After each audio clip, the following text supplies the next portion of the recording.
When people ask me what's the best moment of your life or the worst moment in your life, this was the worst moment. Oh, I didn't see that the pool wasn't big enough. No, dude, like rat shit fucking everywhere. So who cares? Why not do your own thing and let them say what they want? Hey guys, welcome to a very important story time. Today I'm gonna tell you about the worst week of my life. I spent 3 to 4 days homeless, and this happened only 2 weeks ago now. It was my move from Seattle to Vegas that completely fucked me. I'm gonna tell you everything that happened, why it took me a while to get more content up, and what was going through my mind. Hopefully clickbait free, because yes, I was homeless living in a hotel. On the way down here was a little stressful because, you know, traveling and relocating yourself, driving yourself down, going like, what is it, like 3,000 miles or something? No. 1,100 miles? I don't know. It was a long way from Seattle to Vegas. You can Google it yourself if you care, but it took me 2 days. Let's first talk about the road trip. I actually documented parts of the road trip. It wasn't like a crazy documentation where it can be turned into some really awesome road trip vlog. It was just kind of like every time I took a stop, I talked a little bit about where we are and what I'm feeling and got to show some scenery. I showed a lot of scenery actually. The road trip down from Seattle to Vegas is literally the most beautiful thing in the world. If you ever decide to drive there, go through Idaho, because like Twin Falls or whatever it's called is so beautiful. Anyway, sidetracks aside. So my mom decided to be nice enough, and my dad as well, to drive both of our cars down so we could ride with them instead of putting that taxation on taxation. That sounds like it's a misused word. Basically, I'm saying I don't want to tax the car. Driving that far and partially through the desert just didn't seem like a good idea, and we could consolidate cars and all drive together and I wouldn't have to pay for double the gas. So my mom, having a CDL, being a school bus driver, she decided she would drive the U-Haul with my car attached to it, and my dad would drive his truck, his new pickup truck, with Jay's car attached to it. And we were switching off who would ride with who, so Jay and I didn't really get to spend much time together, which was a little bit frustrating because we had to spend time separately with my parents, which in a nutshell, it's not that bad. My parents are great people, but sometimes when you put them in stressful situations, yeah, they can be a little bit stressful. They add a little bit of the stress to it, I guess I would say. I love you, Mom and Dad, and you'll see later in the video how much I appreciate them after this catastrophe. So the first day we didn't get very far. We got like to the edge of Oregon and Idaho, which was kind of like, ugh, that didn't feel like we went very far, when Jay and I were feeling like we could get there in one day and make pit stops that would make a great vlog, so I was a little bit stressed out. We found like a really shitty hotel in Ontario, Oregon, or whatever it's called. It was like a Clarion, and what annoyed me the most is my dad wasn't feeling well, so he didn't want to drive the rest of the way to Twin Falls or whatever, but I had already booked on his request a hotel in Twin Falls, so I never got the money back. Long story short, which is fine because, you know, whatever. Least of my problems, right? But I canceled. They said they would give me the money back, then they never did. Then I forgot for a week, and now I just don't even know if I can make a claim. I never got like a receipt. So that was annoying. Also, finding a place where Eve can stay, because yes, we drove Eve down. Eve was very, very good. She was a very, very good kitty on the way down. She pretty much just slept the whole time, and the only time she was up was to play with me, which was kind of awesome because I love playing with her. But anyway, so the first night I was a little bit discouraged. I was like, oh my god, we're staying in a shitty hotel. We didn't really get very far. This is gonna take like 3 days. But then the second day, we actually powered through and we were able to get there by the nighttime. Now let me tell you, when I was driving into Vegas, I had a swell of excitement. I was so happy that I was finally getting to this beautiful, at least it looked beautiful, 2-story house. Look at that place, man. So many lights. You got a camera, take pictures of this shit. Yeah, I'm like filming it right now.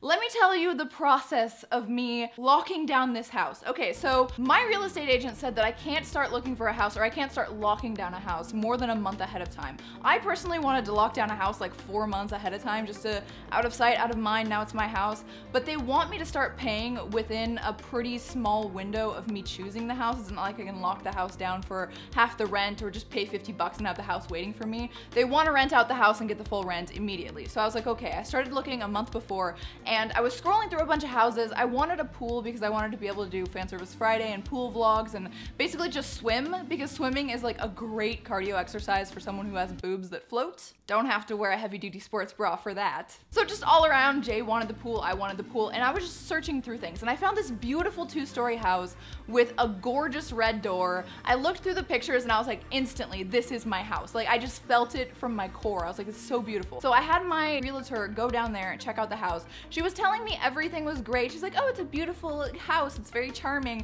It's not the best neighborhood, but it is a safe neighborhood, right? And the only thing she told me was wrong with it is that the stove was a little dirty and there was a little bit of water damage in the shelves. Now, I don't blame my real estate agent for any of this because I think it looked different when she went there, and I don't think it's her job to be there as my surrogate. Of course, she's supposed to have my interests in mind, but she's not supposed to be my eyes and my ears. It was my fault for not flying down there. The last time I flew to Vegas, I was having like insane panic attacks and stuff, so I was like, I don't really want to travel again just for this. Like, I can see in pictures, and we actually did like a FaceTime type call, and I confirmed it. Yeah, I do want this house. Going through the paperwork of this house seemed easy breezy at first. I filled it out, put down my $75 application fee, and I just waited. My real estate agent was telling me, well, she wants to weigh the options of other applicants. We got a few more applicants in. We want to make sure we get the best person. So in my head, I was thinking, there's no way I'm getting this place. I don't have a stable job. My income is unstable because I'm self-employed, and I've only been making as much money as I've been making for the past like 2 years. So they're probably not going to choose me on this amazing house. Lo and behold, I was very easily chosen, after which I got a cat. And when I was applying, I noticed that they said no pets. And then on the lease agreement, it said that I can't have anyone else staying there for more than 30 days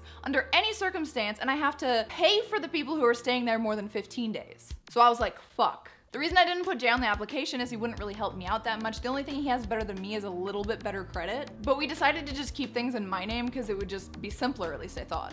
So I had to tell this lady, I just got a cat, even though you're not cat or pet friendly, and I also have this guy that lives with me who's not gonna contribute to the rent or anything right now, who doesn't want to be under contract. I was freaking out. I was like, this is my dream house, but then I was telling myself, it's okay, Tara. There's no reason to freak out. There's plenty of houses. You'll find something even better. To my immense surprise, they actually accepted me and changed the contract for Jay and for Eve to stay with me. A little bit of red flags there. The one thing that was keeping all of my red flags away is that they charged me double in deposits because I didn't have a stable job, which to me made perfect sense. They want to make sure that they have first and last and a little bit extra just in case I like completely flop and I'm just a huge disappointment in our lease contract and everything. And my real estate agent was assuring me that there are a lot of people in Vegas who come here as tourists or who have different kinds of jobs, and so they just want to make sure that the person's not a flake. Understood. I paid her $8 grand in first and last and deposit and everything like that. Oh my god, it was a lot of money for me. But this was my dream house, right? So anyway, fast forward back to when I was in the car with my dad. We were driving into Vegas and I was just so excited. We drive in at night. It's about 8 or 9 at night, so it's dark. We drive in, we park, the house looks wonderful. The first thing I see walking in is this bush with this gigantic fucking black widow. I'd never seen a black widow in my life. I come from Seattle where they're very rare, few and far between, and probably in the shipping containers in the woods, and that's it. It was scary. The thing was like this big with its legs. And it was just sitting there, like you have to actually maneuver around it to get into the house. So I'm like, okay, whatever. I've been warned that Vegas has a lot of bugs and stuff like that, so it'll be fine, it'll be fine. So we go in and the next thing I see, and I don't even think I told Jay this ever, but I saw a cockroach just laying there on the floor dead. I pick it up by its like antenna and I like throw it in the sink because there's like a giant open gaping sink without the like stopper in it. And I'm just like, I don't want Jay to see this. I don't want my parents to see this because they're gonna think it's a terrible house, and all I'm thinking is that, okay, it has a bug problem a little bit. Whoa, was I wrong? And I totally stopped sticking up for this house like immediately. Walking around, the first thing we saw was at least 15 dead cockroaches just laying around and some live earwig looking thing, which was really creepy. So not all the bugs were dead. I opened the back sliding glass to look into the backyard where the pool is, and literally just like hundreds of bugs just scattered in all directions. And I'm thinking, okay, this is not what I signed up for. This is a bug infested house, but whatever. We'll just tell the landlady and she will get it sprayed and everything will be fine, or we'll have like an exterminator that like coaxes the bugs out or something. Whoa, was I an idealist? But it doesn't fucking stop there. None of the appliances worked. The washer, I think it was, or the dryer, I'm not sure which, didn't work at all. The knob was just sitting there on the top and you couldn't even put it back on because it was broken. Same with one of the knobs for the stove. Not only that, the stove had not been cleaned. Nothing had been cleaned. It was so funny because walking into a few of the rooms that I remember seeing in the pictures, they actually did that like vacuuming where it leaves lines and looks really pretty for, you know, pictures and stuff. And they only did it in the corners where you could see from the angle that they were taking the picture. Like literally, I just felt so gypped that the pictures were nothing like they were supposed to be, and it was nothing like my real estate agent was saying it was. Again, not blaming anyone here. I don't want any sympathy. I'm just telling you what was going through my head and how I felt. And yes, I should have come down and okayed the house in person. I know this. I'm sorry. Biggest mistake of my life. So at this point, I was stressed. I was like, okay, I can't stay in this house tonight. I'm gonna leave. I'm gonna call the landlady the next day, who was conveniently out of the country. And I'm gonna do my best to get this cleared up. They need to clean the house. They need to spray the house. Further, the water damage was rampant. If you look under the sink, it was just like a disgusting, and I have some footage of this, so I'll be throwing footage in here over my talking so you can see what I mean. I'm not exaggerating at all. Really bad. Major leaks underneath the sink and damage to cabinet bottom. They actually have a fucking bowl there because they know of it. They know about this and they did not disclose this to me. It's a literal ridiculous amount Looks like the filter system of leakage. And when I was seeing the water damage under the sinks and the fact that none of the appliances worked and how fucking disgustingly dirty and roach infested it was, I was just like, I can't live here. And I was still bringing like my suitcase in and just trying to be okay with it. I literally, there was a point where I was carrying my suitcases in and I was like just looking ahead, just thinking it's gonna be okay, we'll figure this out. It's just, it looks worse at night. It looks worse when it's not cleaned. I don't know why they didn't have it cleaned. Maybe it's like a miscommunication with the landlord and the middleman and the repairman, and I was just like trying to make excuses and trying to tell myself it's okay, this is gonna work out, because it fucking has to work out, because otherwise I don't have a house. And I just fucking relocated, closed my account or whatever you would call it with my apartment. I have nowhere to fucking live. And I just started like crying in the upstairs bathroom that I was keeping Eve locked in because it was the only place that looked like it didn't have tons of roaches, and I didn't want her fucking eating roaches that had been killed by pesticide. So I just kneeled down and like started crying, and Jay was like, oh my god, he was like trying to support me and trying to be strong for us, because obviously he's clearly internally freaking out too, because how the fuck can you live in this place? But we didn't even know the fucking worst of it. At this point, my dad and my mom, who are very, very not high maintenance and who have disliked the fact that I've been as high maintenance as I am. I don't consider myself super high maintenance, just in some certain areas I kind of am. They were telling me, okay, we're gonna find a way to make this work. They were seeing a little inkling of how they didn't even want to stay there. And it was funny because my dad was saying that he was gonna stay with us the night to like save money, and I was like, no, I will pay to put you up in a hotel. And at this point, they didn't even want to stay there anymore. They were like, ah, yeah, we'll get a hotel, which is an indication of how fucking bad it was. But we kept looking and there was like insane stuff there. Like some of the blinds were stuck in and held there with bandages. The water damage was so bad, it was leaking from the master bath into the kitchen and like dilapidating the ceiling. On top of that, every single cabinet was absolutely filthy. There was like rat feces everywhere in one of the cabinets. If you go upstairs, there's like these big walk-in closets, and up where you can't even see, or at least where I can't even see because I'm too short, there was like human hair and some unidentified disgusting like sticky liquid. Okay, look at it. So water damage and spilled liquid, just disgusting, absolutely disgusting. Someone else's hair. This wall is also destroyed from whatever was happening here. Yeah, I saw the regular paint, but I couldn't see up there because I'm too short. I don't know what that is. Yeah, I looked at that. Is there anything? Yeah, there's some kind of more stuff up there in the corner. Oh my god. More? What is that? Dead rat? Oh, that might be string. I don't know what that is, but a lot of damage here. The whole house itself was like making my parents and I and Jay feel really nauseated, and I was like feeling uncomfortable even having my cat in there anymore, because I just felt like we were all starting to feel woozy, and it really just felt like chemically, and like, oh, there was so much disgust. I'm probably not remembering a lot of it, so I'll put a bunch of footage over my talking to give you guys an idea, but I'm 100% sure that there is no one in the comments who would feel comfortable living there, unless somehow you're watching YouTube being a homeless person who's been homeless for 10 years and doesn't even remember what a semblance of livable even looks like. Then maybe you just want a place to squat. Then yeah, maybe at that point you would live there, but no, it's not livable. It wasn't livable to my parents, and at this point I was like, I can't fucking live here under any circumstances. Everything's broken, everything's beyond repair. It would take months to even make this place a place that I would consider putting my stuff or consider letting my cat run around. So we left and got a hotel that night. I went out to eat with my parents, and literally I only got fries and I like pecked at them. I didn't really eat much of them. I like broke down crying a few times. I didn't want to cry. I didn't want to act like, oh, mommy, daddy, please fix things for me. My parents are amazing at fixing things for me, especially my dad, who's a handyman. One of the types of guys that just likes to be helpful so much that he refuses upper management positions because that would take him out of the field of work and make him less useful. And so I looked toward him for auto mechanic stuff, for fixing stuff, but I didn't want to cry and be like, mommy, daddy, here, because it didn't make any sense. There's nothing they can do. But it was really amazing how he was just like, okay, let's formulate a plan, think logically and get through this rationally, and I really appreciate them for that. Like, my entire life have been kind of berated when I'm not as responsible as I should be. Honestly, I think I'm pretty responsible for someone my age. I'm really well put together, you know what I'm saying? But in the head, you know, I don't go and make frivolous purchases. I don't get into credit card debt without making sure that I can pay it off. No unsafe sex, no spending a lot of money on partying. I'm just very grounded, I feel. Especially compared to the average millennial around my age. But this, I just felt like, girl, you fucked up. I didn't know what to do to rectify it. I was thinking like, I do know what to do to rectify it, but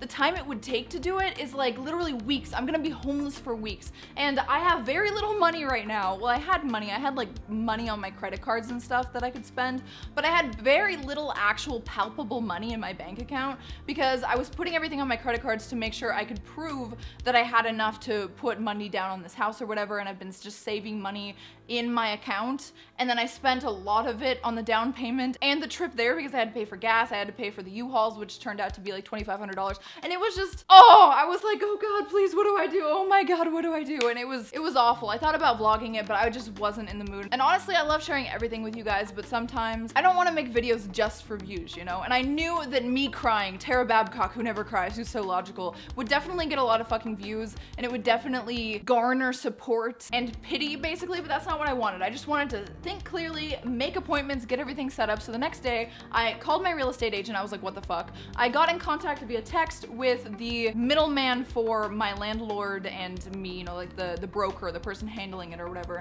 And let me read you the text. She's very, very, very not understanding actual English. Okay, so here we go. I'm gonna read you the whole thing, and I'm sorry this is gonna be a long video, but this is like, literally, like, I don't have many moments in my life where when people ask me what's the best moment of your life or the worst moment of your life, this was the worst moment. Usually before this, I wouldn't be able to say. I don't have many bad moments. There are some bad days, but like they leave my mind soon because I feel like I'm such an optimistic person or a positive person in general that things don't really get me down that much. I'm also more rational, so I don't like hang on to bad experiences. But anyway, I have a lot of good experiences too, but I can't say this is the best day of my life. Anyway, I can say conclusively that this is the worst. So I said, hey Linda, this is Tara Babcock that moved into the blank property. I have quite a few issues to discuss with you about the property, and this was before I saw any of the like creepy shit or the unfixable shit.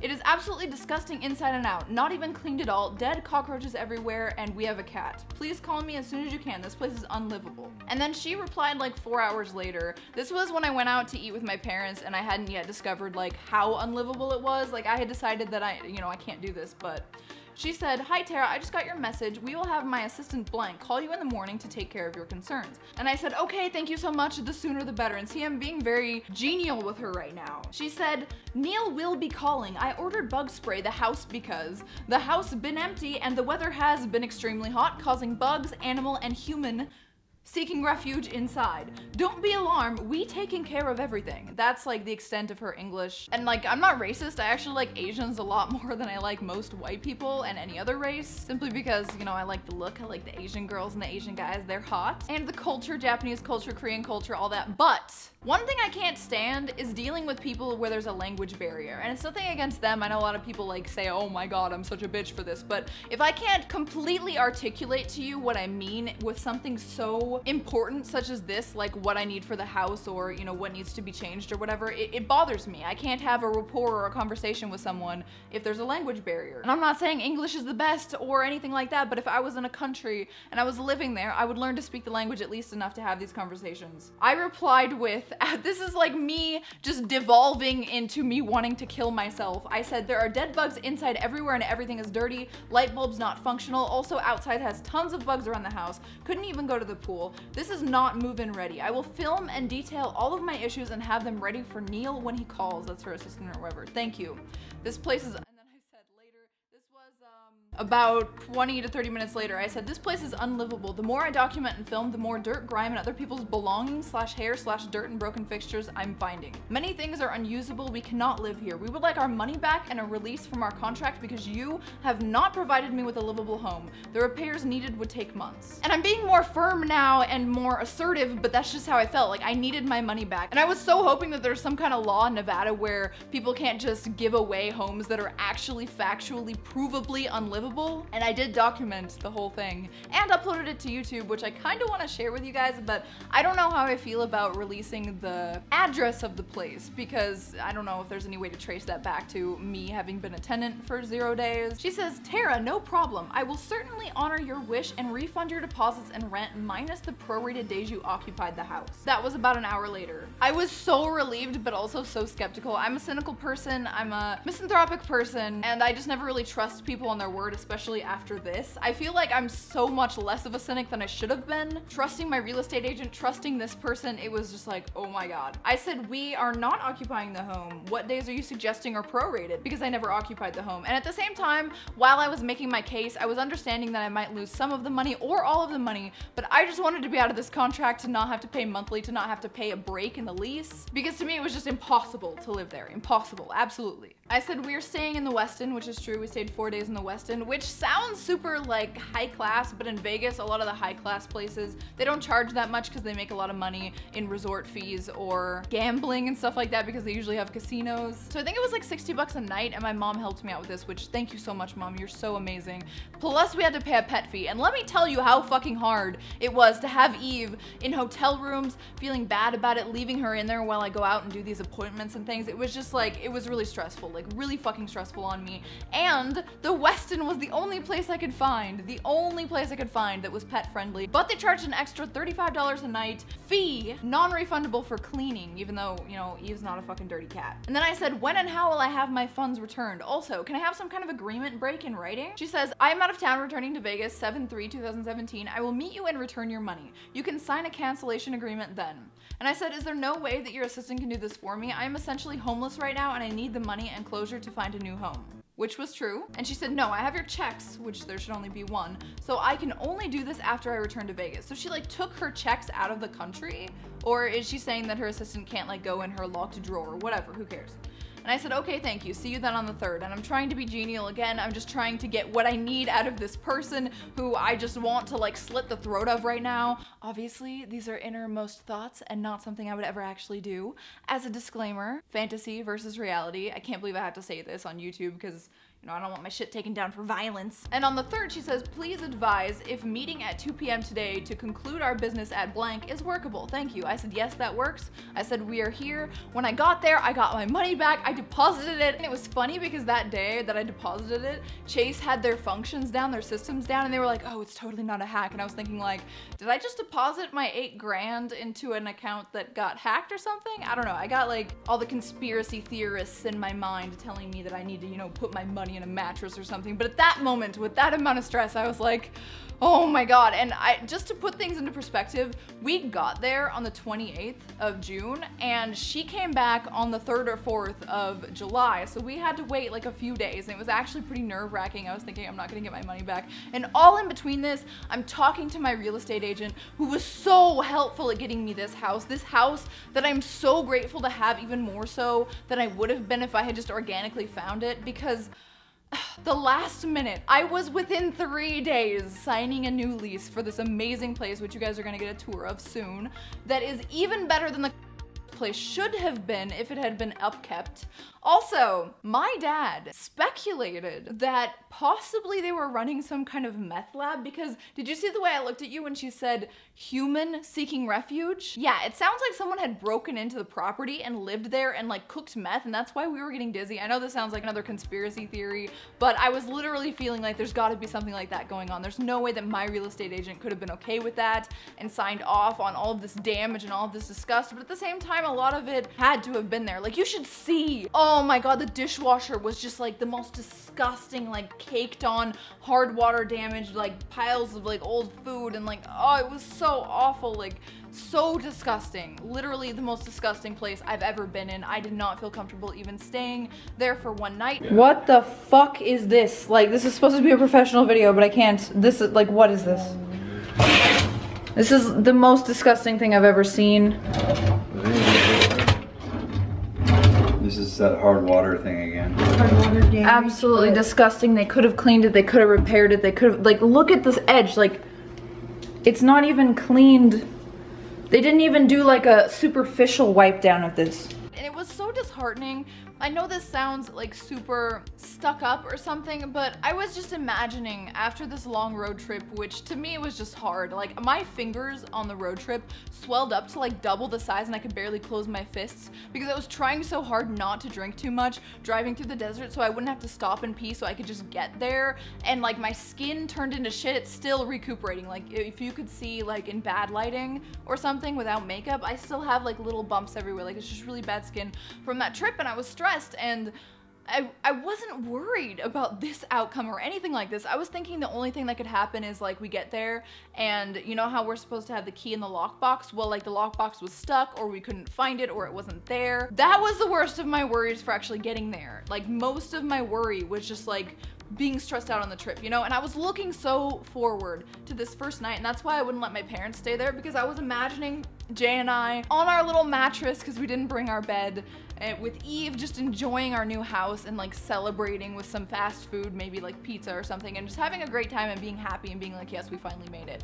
And the initial disappointment of that not being able to happen was really hard on me, but then realizing that I'm gonna be homeless for an undisclosed amount of time, I was just thinking the worst. I always set myself up. I don't expect anything from people, and I always set myself up for the worst, which makes me a little bit more stressed out in the present, but in the future, I'm never disappointed. I'm more just like really happy. Like, this was so serendipitous that I found this place, and I'm so grateful to everyone at Signature Real Estate for helping me out. I don't blame my real estate agent at all for not seeing these things, for not investigating further into the closets, because I mean, it took me like 3 or 4 times. It took me documenting everything to notice how bad it was. Like, literally, the gas guy had come and turned on my gas, and he left a note saying that everything needs to be cleaned, these filters have not been serviced, like a lot of stuff needs to be serviced for them to be okay with turning on the gas or whatever, and they gave me like a little reprimand note. So I had that as well, and just like everyone and their dog was saying like this was uninhabitable. My real estate agent actually came and took her own pictures because she was helping me deal with the broker of that house to get my money back, which the chick was not okay with. She was like, stop bad mouthing me. She actually sent my real estate agent a nasty email talking about how we're defaming her. And when I went to go get my money back, she was telling me like, other real estate agents would never do this for you. You should feel lucky, and like kind of shaming me. And Jay was saying like, look at the rat poop. Look at this and that, and trying to just catch her in like her own stupidity. But really, I was like allowing her to shame me because I was done with this fucking bitch. I had no more business with her. I got my money back. I don't care what she thinks. I don't care if she's right. It's probably true that if like she's setting me up like I'm a flaky bitch, you know, like I just didn't like the property. Like, oh, I didn't see that the pool wasn't big enough. No, dude, like rat shit fucking everywhere. Dead cockroaches with pesticide infused into them to kill them. Laying all about the house for my fucking cat to choke on. It's like literally, oh, I can't even. I just get so angry even thinking about the fact that this bitch did this to me, you know, like it's so frustrating. That's the story, everything worked out. I'm gonna leave out all of the moving in details and all of the fun stuff about this place and how amazing it's been. What's cool about this place and why I was able to get it so quickly was that it just came on the market. It just came on the market so much so that it wasn't even on the market publicly yet. And my real estate agent was like, you know, they need this place to be painted. There's a few scuffs on the wall and a few places that are dirty on the walls that need to be painted. It needs to be cleaned. But if you will take it as is, which I was 100% fine with after what I had gone through, then they'll lower the price. The initial price was $19.50, and this is a 3,000 square foot house. It's really fucking nice. So $19.50 was less than I was paying. I was paying like $22.50 or something a month for the other house, this being a fucking nicer house. And I thought they would take $50 off for it not being painted. They took off enough to make it $1,750. So $200 a month I'm paying less. $500 or so I'm paying less than the other disgusting fucking house. And it's so hilarious when you walk into that house. Like, I could just keep going on and on about how fucking pissed off I am. When you walk into that house, there's a sign that says no shoes on the carpet. But rat feces, unidentified weird fucking meth liquid, and all kinds of cockroaches, all that shit's allowed on the fucking, like, that is like Asian stereotype taken to the max. Like, oh my god, no shoes on the carpet. Even on the sidewalk, if that's your house. I mean, that would be fucking cleaner than what this was. My parents were so supportive. Thank you guys so much. I really appreciate it. They stayed down here extra days. They were gonna like take the slow way up the coast and just explore and maybe camp a little bit, and it was one of my dad's only times that he takes off, but they stayed down here a few extra days. They helped me pay for things. They were so helpful. To continue the tangent I was going on earlier, they didn't make me feel like I was irresponsible. They didn't like shame me for it. They didn't go like, well, you should have known, which is sometimes what they're guilty of doing, but then they like apologize. Like, I feel like it's more just a parent thing to do than anything else. It doesn't really offend me that they do that. I get it. Thank you guys so fucking much. And thank you guys for being chill about me being away for a while, all of that. And walking into this house for the first time, when I saw the pictures that my real estate agent was showing me on the computer, and she's saying if you'll take it unpainted, I was like, I don't really like the look of this house in the pictures, but I was willing to take whatever I could get. It had a fucking pool, which I was like insanely happy about. There's no way I was gonna get a pool at that short notice, or I would have to wait weeks and weeks. So when I got to this property, I didn't have high hopes or anything, but I walked in, and without the furnishings, I usually don't like pictures of houses with furnishings. It's like, it's furnished the way I would never furnish it, and therefore it like makes it look less attractive. But when the house is completely empty, I'm like, oh, I could do this and that and this, and it'll be awesome. You know, and that's what I was thinking as soon as I stepped into this house. I was like, this is it. And Jay, who's usually very nonchalant about everything, is usually like, yeah, whatever works. You know, it's got a pool, that's cool. He was like, this is it. And that just made me feel so good. And like for 2 days, I had to sit there like twiddling my thumbs, just waiting, like, please say yes, please say yes. And they also said no pets. So they were able to allow Eve. They were able to get me and Jay as applicants on the contract. So now we're both renters here, which is fucking amazing. It's not just me. He's allowed to be here. Eve is allowed to be here. And it's just, it's perfect. Instead of stressing about it, this has taught me that I did need to take a few extra days for myself to just move in calmly, not worry about making content, and take care of myself and just appreciate the situation that I was somehow serendipitously given that I did not deserve. And I am very fortunate. I don't believe in luck, I don't believe in higher powers or what goes around comes around, other than, you know, like pay it forward kind of way. But my mom very much does, and she was like, this is where you're meant to be. And I'm like, you know, it really kind of feels like that this time. I really do feel that. Although I know it's just some kind of confirmation bias where this is crazy and it worked out and has nothing to actually do with anything in the universe. I'm happy now. And I've got my new setup. I'm checking out new lenses, and I don't have a big care in the world, and I'm saving a lot of money. Thank you guys, thank you for watching. If you got through this whole video, please say the words anal fun bags. Anal fun bags, and I'll know that you guys actually watched the video. I think this is gonna be a really entertaining video, but even with the quote-unquote clickbait title, I don't feel like a lot of people are gonna watch it, because who gives a shit about stuff that's not about sex and titties? But I know my core group of viewers, the people who I consider friends, have watched it, and I just want to thank everyone. I want to thank my Patreon patrons, everyone who was supportive of me and patient. You guys are fucking amazing, and everyone who's like, where's Tara? Or, I hope you get things sorted out. All of that, amazing. I love you guys. Thanks for watching, and I'll see you in the next video. Mwah! Bye, guys.